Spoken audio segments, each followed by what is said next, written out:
Okay, so Allison, what were Cindy's goals pre-program? Be pain-free. Yeah, so that really has, I feel like I've hit my goal there, because I'm not taking any Advil or any Tylenol.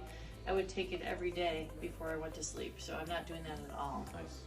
Which dovetails into being medication-free.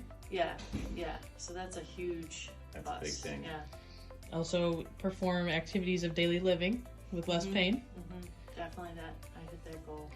And the last one I have listed here is get back to shooting a basketball at basketball camp. See, she's going to block my Yeah, shot. I haven't tried it yet, so that's my goal. I do run a camp, and I need to practice, shoot in front of kids. Let's see if you can block a shot.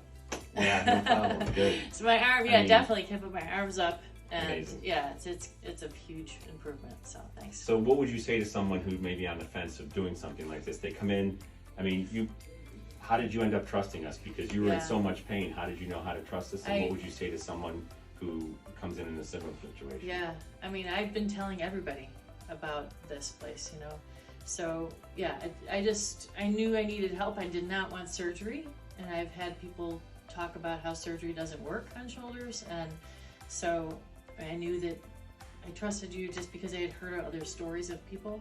And so, I would just encourage them to try it, to do it, Well, I appreciate that. I am a surgeon. Yeah. Surgery does work at times, but when it's needed. And in this case, it was not needed, as you can see. So I always try to get someone better without surgery if I can. I've had 5 surgeries myself. Who want surgery if you don't need it? Yeah, sometimes surgery is necessary. In your case, clearly it wasn't, and I'm glad we could get you better without it. Yeah, thank you. Awesome. Yeah. Great job. Yeah. All right.